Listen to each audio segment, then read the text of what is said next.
Well guys, I've got my hat on, which means it's winter.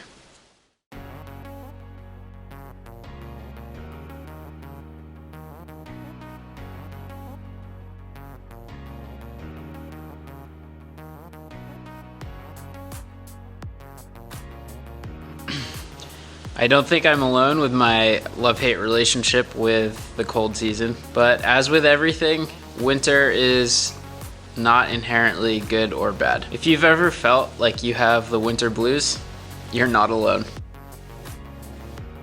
It's not just you. The winter blues, seasonal depression, it affects everyone. It's darker outside, we get less sunlight, it can be cold. When I'm not walking through snow-covered forests or breathing in that crisp winter air, I find it really easy to start feeling sad and stuck and lethargic. A lot of my conditioning has led me to the belief that I need to be doing all the time, whether it's working or exercising or spending time with friends. There's a lot of doing to be done. In my mind, winter is nature's gentle push to remind us that it's time to slow down and spend some time in coziness and comfort with ourselves. The winter blues affect everyone, but there are so many things that can help us navigate this time.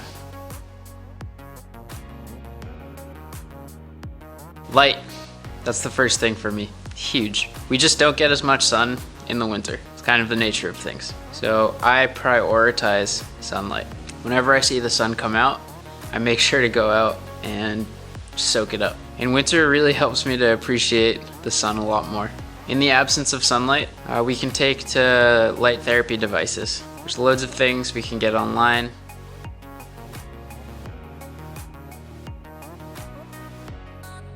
I find that it's really important to make sure I'm taking breaks in the winter.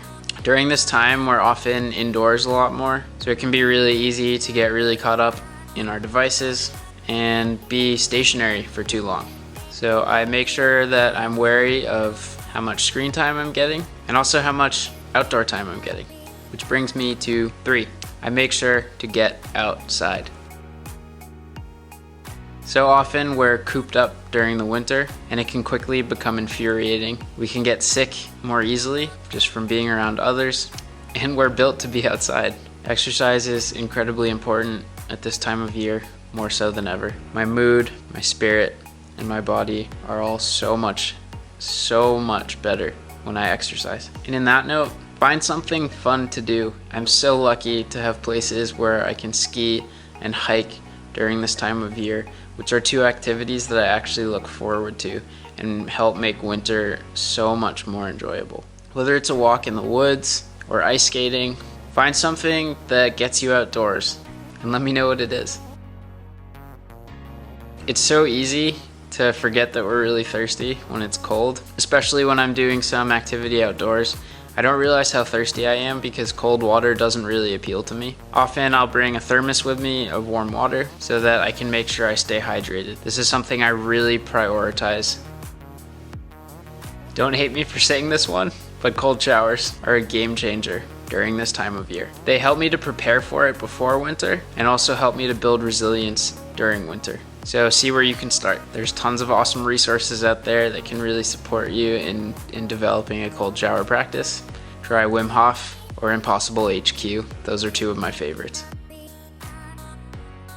During this time of year, it's really important to stay away from things like refined sugar. For me, sugar crashes or unhealthy foods leave me feeling extra worse. When I'm cold, my digestion's firing more. What's good for you will obviously depend on your unique constitution. So plug and play, feel out what's good for you, how you digest it, what you enjoy. But there are a couple things that probably work for everyone. Number 1 being eat seasonal. Number 2 being eat cooked. So generally in the winter, I do a lot better with nourishing, warming, cooked foods. I don't eat any raw vegetables, which don't really tend to agree with me anyways, but especially so in the winter. I stay away from anything raw. If we're doing a lot of activities outside in the cold, we naturally need more energy, so make sure that you're eating enough.